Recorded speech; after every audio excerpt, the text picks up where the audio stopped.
그가 한 사람을 앞서 보내셨으며 요셉이 종으로 팔렸도다. 그의 발은 차고에 그의 몸은 쇠사슬에 매었으니 곧 여호와의 말씀이 응할 때까지라. 그의 말씀이 그를 단련하였도다. 왕이 사람을 보내어 그를 석방하며 못 백성의 통치자가 그를 자유롭게 하였도다. 아멘. 한 기독교 가정연구소에서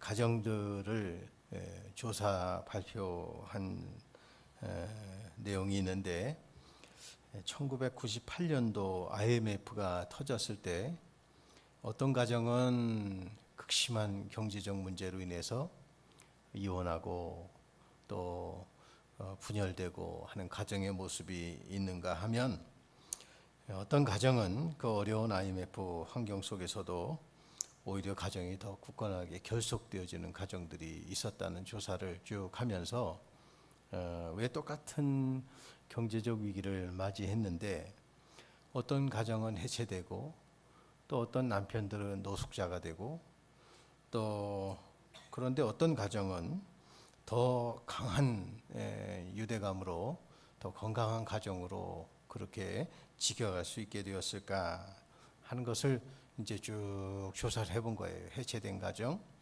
또 나름대로 그 위기를 잘 극복하고 이제 또 다른 기회를 바라보면서 나아가는 가정들 조사를 해봤더니 IMF라는 환경 때문인 것은 분명하지만 이것은 누구에게나 공통적으로 맞닥뜨려진 어려운 환경이었는데 결국 이 차이가 어디에서부터 이런 갈림이 내었는가 봤더니 그 환경을 대하는 가족들의 태도 때문이었다 하는 결과를 발표했어요. 태도. 또 한 가지 그 사례에서 2차 세계대전 때 포로 수용소에서 시름시름 앓다가 견디지 못하고 죽어가는 사람들이 있는가 하면 그 극심한 그 포로 수용소의 그 어려움 속에서도 결국은 살아남은 사람들이 있었다는 이야기예요. 그래서 누구는 죽고 누구는 살아남고 그래서 이제 신체적으로 다 건강한 사람만 살아남고 병약하고 유약한 사람은 죽었나 봤더니 살아남은 사람 중에서도 천성적으로 연약한 사람들이 있었다는 얘기예요. 그러면 누구는 똑같은 이 포로 수용소라는 환경 속에서 누구는 죽고 견디지 못해서 죽고 누구는 그걸 견뎌내고 봤더니 그것도 그 처해진 포로 수용소 안에서 자신의 불행한 모습을 바라보면서 비관했던 사람들은 죽고 그 가운데서도 신락 같은 희망이라도 붙잡았던 사람들은 살아남았다라는 이야기예요. 그러니까 이것도 결론은 뭐냐면 그 환경 속에서 내가 어떤 태도를 갖고 있느냐에 따라 누구는 죽고 누구는 살고 그런 결과가 나타났다는 이야기인데요. 오늘 우리의 삶도 마찬가지인 것 같아요. 지금 우리의 삶 속에서도 똑같아요. 38도 폭염 맞이한 거 누구는 36도 누구는 23도 그거 아니에요. 똑같아요. 또 어떤 면에서는 어떤 가정에서는 참 경제적으로 또 건강적으로 극심한 어려움 속에 처해 있는 가정들도 있을 거예요. 그럼 누구는 평생 건강하고 누구는 평생 맨날 병실에만 살았냐? 또 어떻게 보면 그건 아니에요. 그죠? 그런 면에 있어서 어쨌든 자기에게 주어진 환경 속에서 내가 오늘 어떤 태도를 가지고 내게 주어진 상황들을 해석하고 또 그 상황을 어떤 태도를 가지고 지금 맞닥뜨리며 또 어떻게 지금 그것을 견뎌내거나 어떻게 그것을 내가 이겨내려고 지금 몸부림치고 있는지 등등이에요. 그러니까 여기서 태도예요. 좋은 태도의 힘에 대해서 오늘 좀 말씀을 나누려고 하는데 이 제목에 맞게끔 가장 대표적인 인물을 꼽으라고 한다면 예수님일 거예요. 그죠? 이 땅에 오셔서 가진 고난 다 당하셨지만 온 인류를 구원하기 위해서 이 땅에 인간의 몸으로 오신 예수님의 그 태도는 마지막 십자가 상에서조차도 저들이 알지 못해서 저런다, 불쌍히 여겨달라, 다 이루었다. 끝까지 예수님의 그 고난의 최절정의 그 극심한 고통의 순간 속에서도 아버지 내 영혼을 주께 부탁합니다. 이제 그 예수님일 거예요.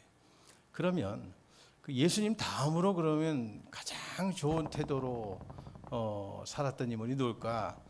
저는 이 요셉인 것 같아요. 요셉. 오늘 본문의 주인공이 그 요셉인데요. 그가 한 사람을 앞서 보내셨으며 요셉이 종으로 팔렸도다. 그의 발은 착고를 차고 그의 몸은 쇠사슬에 매였으니 곧 여호와의 말씀이 응할 때까지라. 그의 말씀이 그를 단련하였도다. 그랬거든요. 요셉은 어려운 환경 속에서도 어떤 태도를 갖고 있었나 봤더니 어렸을 때 요셉이 억울하게 애굽의 종으로 팔려갔죠. 그가 한 사람을 앞서 보내셨다라는 뜻은 그가 어린 시절에 형들에게 버림받고 또 죽음의 위협을 받고 그러다가 종으로 팔려간 것을 이야기하고 있는 거예요.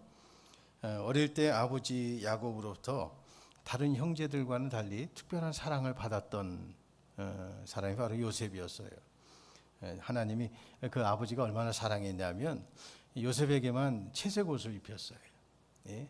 그만큼 사랑했어요. 그럼 다 똑같이 입히지. 예?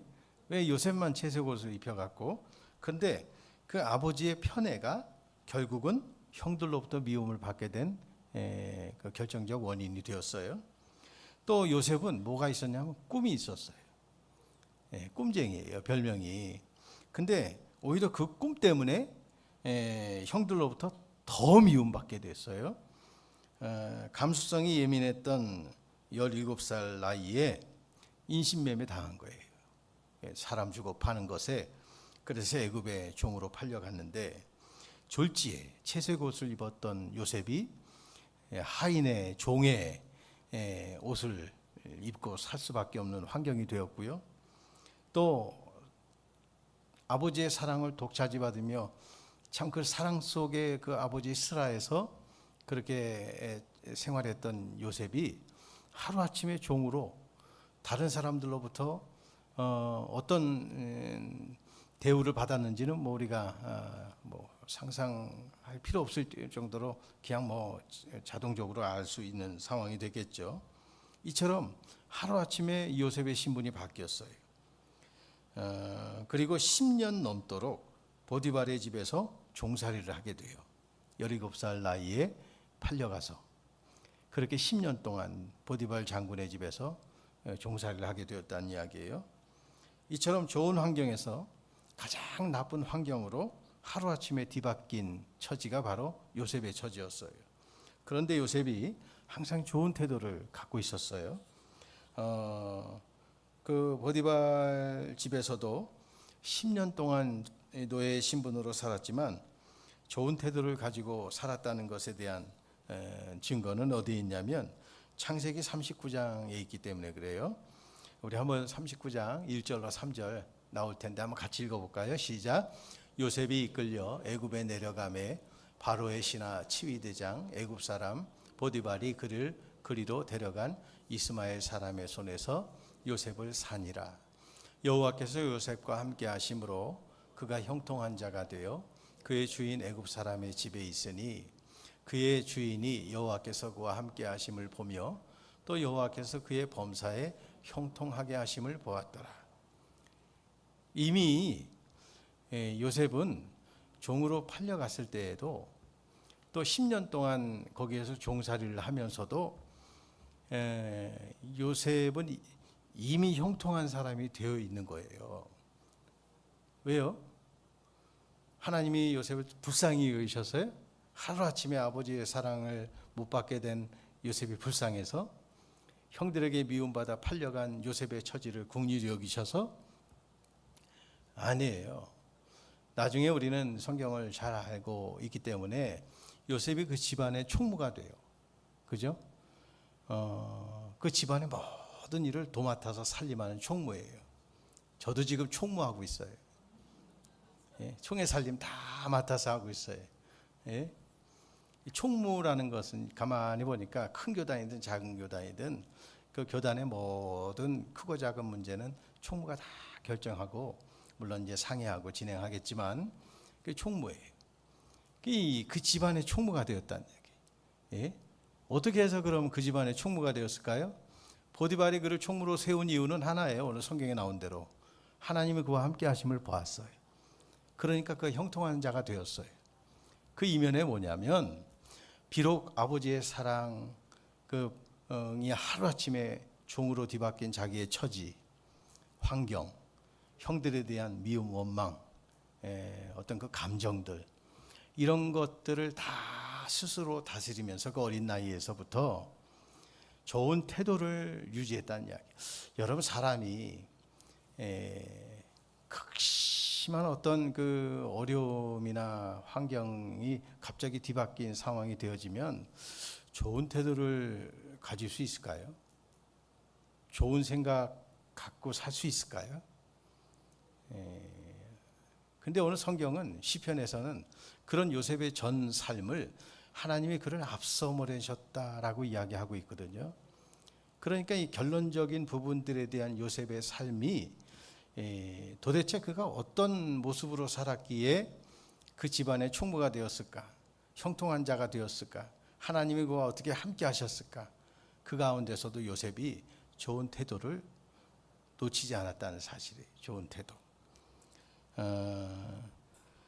또 요셉은 거기서 끝난 게 아니라 억울하게 2년 동안 감옥에 지내죠.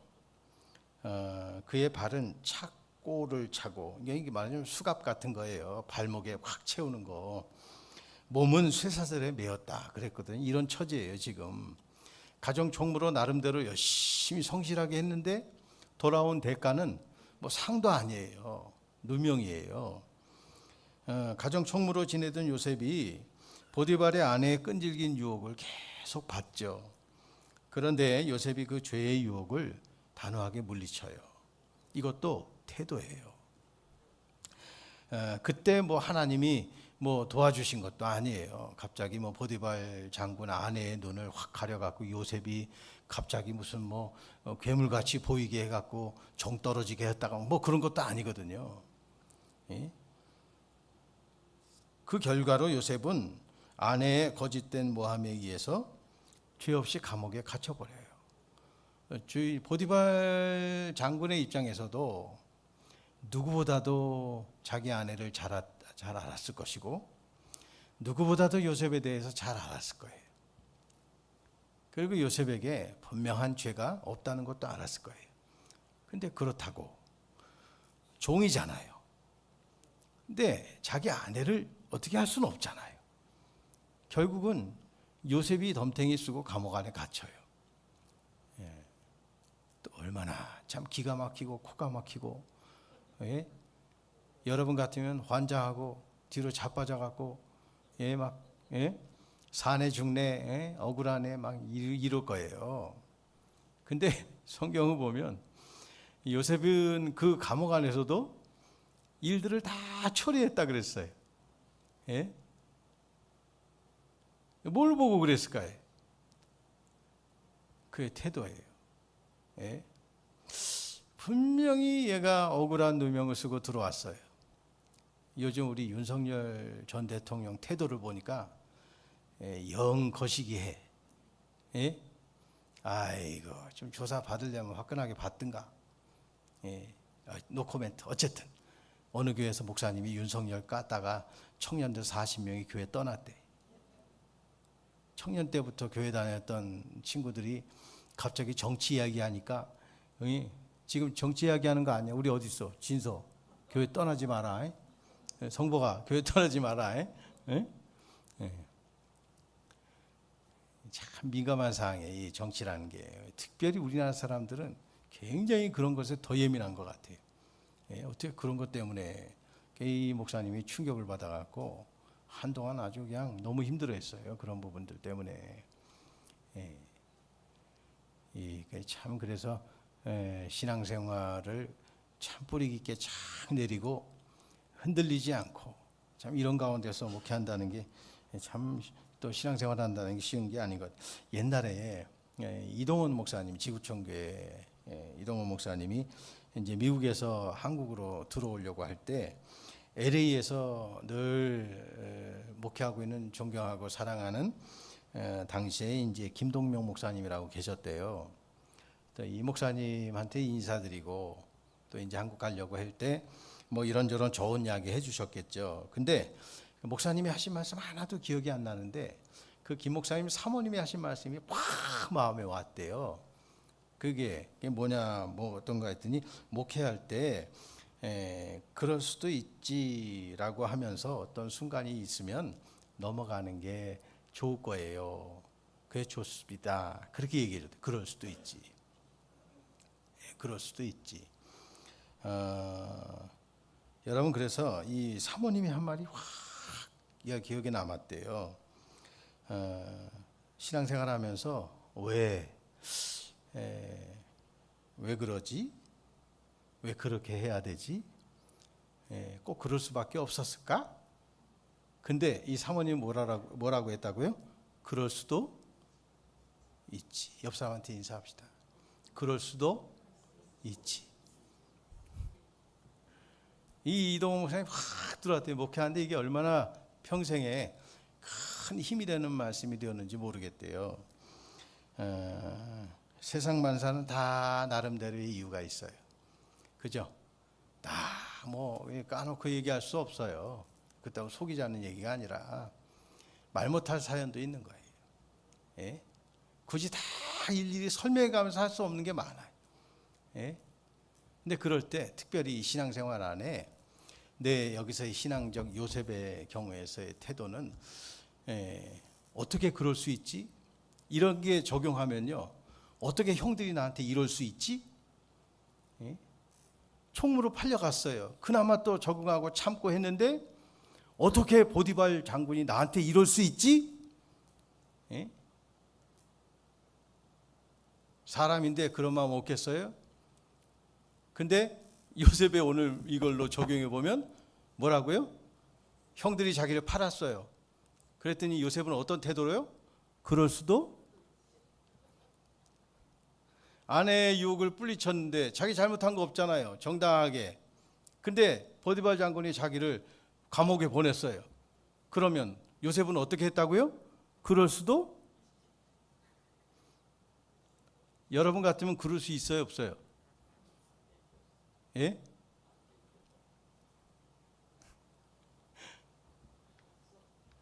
근데 그럴 수 있지. 어떤 면에서 여러분 신앙적 갈등이 생길 때 어쩌면 이것도 오늘 우리에게 신앙적 태도. 왜냐하면 우리의 신앙생활은 누가 앞에서가 아니라 하나님 앞에 서잖아요. 그걸 하나님이 이미 앞서 보내셨다 그랬어요. 그러면서 또 성경은 어느 그 모든 과정과 상황과 그 환경과 그런 일어난 일련의 사건들을 뭐라고 이야기하는 19절 한번 보세요. 오늘 본문 19절 한번 읽어볼까요? 시작. 곧 여호와의 말씀이 응할 때까지라 그의 말씀이 그를 이런 모든 상황이 그를 어떻게 하는 거예요? 결국은 성경은 단련시킨 거예요. 근데 그의 말씀이 그를 단련했다 그랬거든요. 그러니까 보디발 장군의 집에서 10년 동안 종살이 할 때 그가 그 집안의 총무가 되었던 성공 비결이라고 표현하면 좀 그렇겠지만 그냥 그게 표현이 제일 쉬우니까 모든 걸 다 뛰어넘어서 그가 그 집안의 총무가 될 수 있었던 그 비결은 그의 말씀이에요. 그의 말씀. 예? 그의 말씀. 그의 말씀이 단련했어요. 어떻게 해요? 그럴 수도 있지. 예. 그럴 수도 있지. 감옥에 갇혔을 때도 그를 붙잡은 것은 뭐예요? 그의 말씀이에요. 나중에 형들을 만났을 때 우리 잘 알잖아요. 형들이 엎드려 있을 때 요셉이 형들에게 당신들이 나를 보낸 것이 아니고 하나님이 나를 우리의 가족을 구원하기 위하여 앞서 보내신 겁니다. 그렇게 얘기해요. 그때도 그 안에는 요셉의 마음속엔 뭐가 있어요? 말씀이 있어요. 예? 하나님 말씀이 그를 오늘 시편에서는 단련시켰대요. 여러분, 어떤 우리가 훈련을 받아요. 얼마나 고대요. 우리 옛날 어렸을 때부터 쭉 성장할 때는 중국 무협 영화가 뭐 굉장한 유행을 했어요. 뭐 소림산이 그 무협 소설도 많이 읽고, 예? 그때 영화도 막 그런 영화였어요. 성룡 영화도 그렇고, 예? 그런 거 많이 보면서 자랐을 때 그 스토리는 보통 뭐예요? 원수 갚기 위해서 절로 들어가는 거야. 전 고수를 만나갖고는 훈련 받는 거예요. 근데 뭐부터 시켜요? 딱 스승이 나를 제자로 거둬달라. 딱 그랬더니 뭐부터 시켜요? 며칠 동안 꿈쩍도 아는 척도 안 하다가 그 다음부터는 뭘 해요? 나무 길러 오고 밥 짓고 하는 일을 3년 시켜. 근데 거기서 잘 견디면서 했던 사람한테 그 다음에 이제 고수가 탁 짝대기 하나 갖고 탁 치면서 훈련시켜요. 그러면서 그 다음부터 이제 훈련하면서 짜자자잔 하고 나중에 원수 탁 갚고 영화 끝나고 뭐 그런 거예요. 근데 여기서 요셉이 말씀이 그를 단련했다라고 했는 그 단련이라고 할 때 그의 그 보디발 장군 안에서의 집, 옥중 안에서의 그 일, 나중에 우리 거기 술 맡은 관원, 떡 맡은 관원 들어와 갖고 다 죽음의 위기를 갖고 있었지만 꿈을 해석해 주면서 나중에 나를 기억해 달라고 했는데 나가고 난 다음에 까맣게 잊어버렸어요. 그러니 요셉의 입장에서는 뭐라 그러겠어요? 저것들 나 때문에 살았는데 나를 잊어버리고 어떻게 그럴 수가 있지? 이게 아니라 그 가운데서도 자기 스스로를 단련시키며 그의 말씀이 그럴 수도 있지. 언제까지? 여호와의 말씀이 응할 때까지. 여러분, 이 말씀이 오늘 우리 각자에게도 잘 정리가 되고 이해가 되고 또 각자의 상황 속에 또 하나님의 말씀으로 잘 붙드는 교훈과 적용의 말씀이 되기를 주의 이름으로 축복합니다. 그래서 그럴 수 있지. 이게 어떤 면에서는 이 사모님이 목사님을 내주하면서 참 그 힘든 이민 목회의 현장 속에서 그나마 그래도 목회를 유지해 가면서 여기까지 오게 된데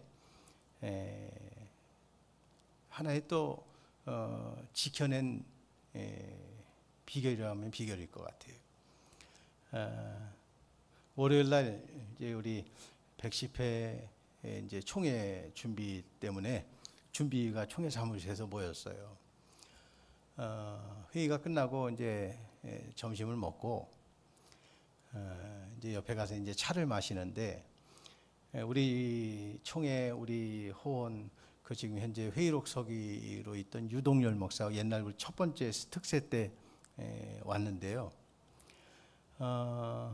사모님이 뇌종양 때문에 여기 머리를 2번 열었어요.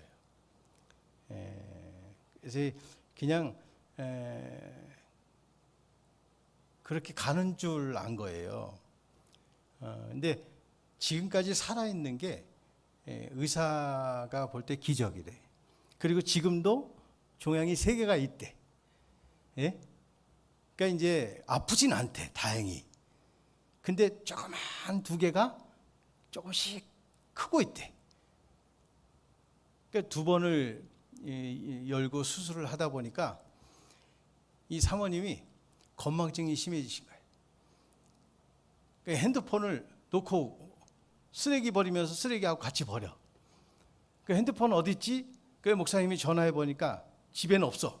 지금 방금 어디 갔다 왔어요? 쓰레기 버리고 왔잖아. 그 쓰레기통 가갖고 소리 들어보니까 쓰레기 거기 안에 있더래. 그 찾아오고. 이 일이 일상이야. 그냥. 예? 그래서 이 목사님들이 같이 옆에 있다가 아유 목사님 힘들었겠다. 힘들겠다. 그러니까 이 목사가 아유 이젠 그러려니 하고 살아요. 예? 그러려니 하고 살아요.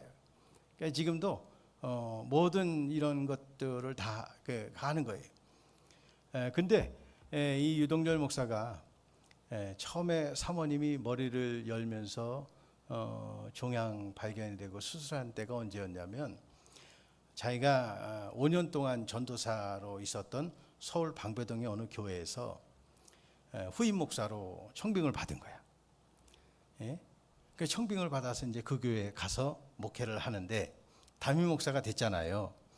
근데 장로님들이 그렇대. 우리 교회 장로님들은 안 그러겠지만 여전히 담임 목사가 됐는데 장로님들이나 그 교인들의 입장에서는 이 장로님들에게는 그 목사님이 담임 목사가 아니라 그냥 유목사야. 예? 그냥 전도사로 인식이 돼버린 거예요. 그러니까 담임 목사의 권위가 안 세워지는 거예요. 예? 그러니까 어느 장로님이 뭐 하다가 에이 유목사 담임 목사님은 목사님도 아니 에이 목사 그러면 안 돼. 뭐 이런 식으로 하다 보니까 도저히 안 될 것 같아서 5년 만에 사임하고 개척을 했대. 예? 그때 받았던 뭐 스트레스가 이만저만 컸나 봐요. 보통 큰 게 아니었나 봐요. 그래서 수술 처음으로 열었을 때 보험이 있는지도 몰랐는데 어느 집사님 소개로 보험 들어오는 게 있었대요. 근데 보험 든 지 1년 만에 그게 돼갖고 첫 번째 수술을 열었대. 그리고 난 다음에 1년쯤 지나니까 보험금이 다 나왔대. 거의 95% 정도가 나왔대. 그게 2천만 원이었대. 2천만 원 갖고 개척을 했대. 개척을 하라고 하나님 강력하게 메시지를 주시는데 돈은 없지. 하긴 해야 되겠는데 그때 2천만 원 보험금이 나왔대. 그러니까 1,000만 원 갖고 예배당 짓고 1,000만 원 갖고 생활비 했대. 지금도 사모님이 그런데 내가 죽을 뻔했던 거 목숨값 갖고 교회 세우고 생활했다고. 그러면서 또 한 번 터져갖고 그랬대. 지금은 그냥 그러려니 하고 산대요. 그냥 하나님 지켜주시기만을 바라면서 한다는 얘기 들어보면서 아이고 말 못할 사정이 다 누구에게나 있겠지만 그동안 한 번도 내색하지 않았던 그 유목사 그 가정 이야기를 들어보니까 참 마음이 많이 아프기도 했어요. 그러면서 참 건강해야 되겠구나. 아프지 말아야 되겠구나. 그나마 그래도 병원 가서 머리 안 열고 수술 안 받은 마누라 있어서 감사하다. 뭐 어쨌든 건강해야 되겠다. 우리 옆 사람한테 이렇게 인사했습니다. 건강합시다. 예. 병원에 간 임순자 권사님 지금 8월 15일 날 수술하셔야 된다고 하는 것 같은데 정확한 이야기는 이제 딸하고 통화 좀 해봐야 되겠는데 참 건강하게 확 사셨으면 좋겠는데 우리 임 권사님이 서우정 집사님 소천하시고 난 다음에 그때 참 권사님들하고 어디 갈 일이 있었어요. 우리 같이 갑시다 그랬더니 이 권사님이 저한테 하신 말씀이 뭐였냐면 바깥 떠난 지 얼마나 됐다고 당신이 여행 갈 수 있겠냐 그 얘기를 하시더라고. 어쨌든 뭐 그 마음속에는 그러신 게 있나 봐요. 근데 그러고 나서 좀 건강하게 사셨으면 좋았을 텐데 그 다음부터 그 권사님 모습 보면 자꾸 기력이 좀 쇠해져 가시는 모습을 보게 됐어요. 모쪼록 이번 일 좀 잘 털고 건강하게 좀 그렇게 좀 지내셨으면 좋겠는데 아프지 말고 건강하시기를 바랍니다. 여러분 그걸 보면서 어쩔 수 없이 상황이 그렇게 된 데에 대해서는 뭐 어쩔 수 없는 상황인데 이제 후로라도 내 건강의 문제나 내 어떤 뭐 가정 상황이나 뭐 직장의 문제나 이런 거 상황이나 모든 어떤 환경이 내게 왔을 때 오늘 성경은 요셉을 통해서 우리에게 같이 나누고 싶은 말씀은 같이 해봅시다. 좋은 태도의 힘. 요셉은 그 좋은 태도를 가졌어요. 예? 그럴 수도 있지. 이 모든 것이 그럴 수도 있지 하는 것으로 여러분의 걸림이 되는 것을 딛고 일어서서 나아가기를 주의 이름으로 축복합니다. 예? 그렇게 되길 주의 이름 축복합니다. 또 요셉은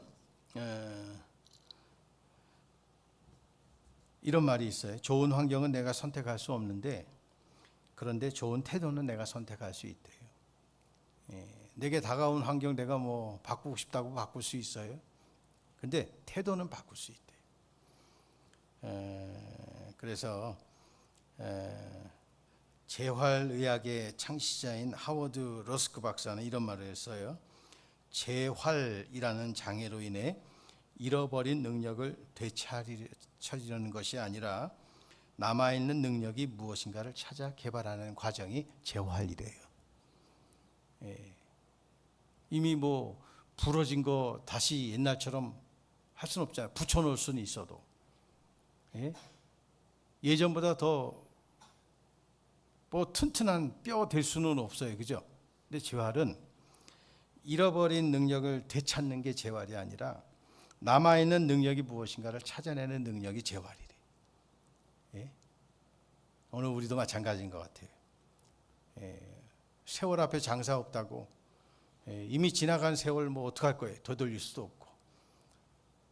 근데 이만큼 이제 나이가 들다 보니까 이제 힘에 겨운 것들이 너무 많은 거예요. 근데 재활이라는 것은 잃어버린 내 왕년에 젊었을 때의 힘을 되찾는 게 아니라 지금 현재 내게 남아있는 능력을 잘 찾아서 이걸 잘 유지하고 나아가는 게 재활의 능력이래요. 그러므로 없는 것을 가지고 불평하거나 낙심하지 말고 남아있는 것들로 인해 감사하며 하나님의 때를 기다리며 나아가자. 이게 오늘 우리에게 주신 말씀이에요. 요셉은 인생에서 일어난 사건보다 그 사건에 대한 태도가 달랐어요. 이게 요셉의 삶이었어요. 어떤 상황 가운데서도 하나님의 말씀이 그를 단련시켰다라는 것으로 다 그런 것으로 태도가 그랬어요. 결국 20절은 어떻게 되었어요? 20절, 21절, 22절 같이 읽어볼까요? 20절, 21절, 22절 시작. 왕이 사람을 보내어 그를 석방하며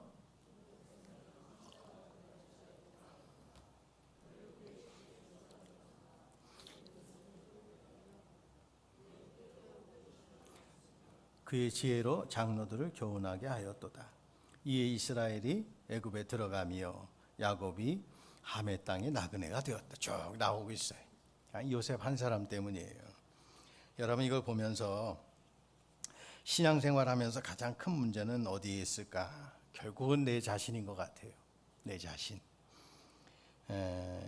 요셉이 어떻게 이런 좋은 태도를 갖고 있을 수 있었을까? 오늘 여호와의 말씀이 응할 때까지라 했으니 하나님의 말씀을 붙들었어요. 하나님의 말씀이 두 번째는 17절 한번 다시 한번 읽어볼까요? 17절 같이 읽겠습니다. 시작. 그가 한 사람을 앞서. 여기서 그가가 누구예요? 여호와 하나님이에요. 한 사람 누구예요? 요셉이에요. 앞서 보내셨으며 요셉이 종으로 팔렸다 그랬거든요. 그러니까 하나님의 섭리예요. 제가 주일날 라합의 이야기를 들으면서 팔자대로 사는 건 세상 사람들이고 하나님의 백성들은 섭리대로 산다 그랬잖아요. 예? 오늘 요셉은 그 하나님의 섭리를 붙들었어요. 하나님의 섭리. 그가 종으로 팔린 상황도 하나님의 섭리. 억울하게 감옥에 갇힌 것도 하나님의 섭리적 관점에서 보았다는 이야기. 여러분 이걸 보면서 지금까지 지내온 것 다 하나님의 섭리였다 말할 수 있는 사람은 하나님께서 인정해 주시는 믿음의 사람이 되는 거예요. 여러분 우리도 지금까지 그러했듯이 내 남은 인생의 시간표가 하나님의 섭리대로 정해놓으신 그 하나님의 말씀이 이룰 때까지 응할 때까지 섭리의 과정 속에 있다는 것을 알고 그 속에서 좋은 하나님의 말씀을 나를 단련시키고 그럴 수 있지. 이 목사님에게는 그렇게 그 한마디가 단련한 거예요. 예? 어떤 성도가 목사님한테 그럴 수 있냐고 막 그럴 때 참 억울했지만 답답했지만 어떻게 했다고요? 그럴 수도 있지. 그럴 수도 있지. 예? 이 하나님의 말씀이 나를 단련했다. 그랬다는 것을 붙들면서 요셉의 경우처럼 오늘 우리의 환경은 다 똑같아요. 그 속에서 하나님의 섭리와 하나님의 말씀이 나를 붙들고 단련한다는 것을 붙들고 오늘을 건강하게 그나마 그래도 주어 지나간 거 어쩔 수 없고 남아있는 능력을 잘 붙들고 그것을 더 키워서 하나님 앞에 영광된 삶을 살아낼 수 있는 저와 여러분 되시기를 예수님의 이름으로 축복합니다.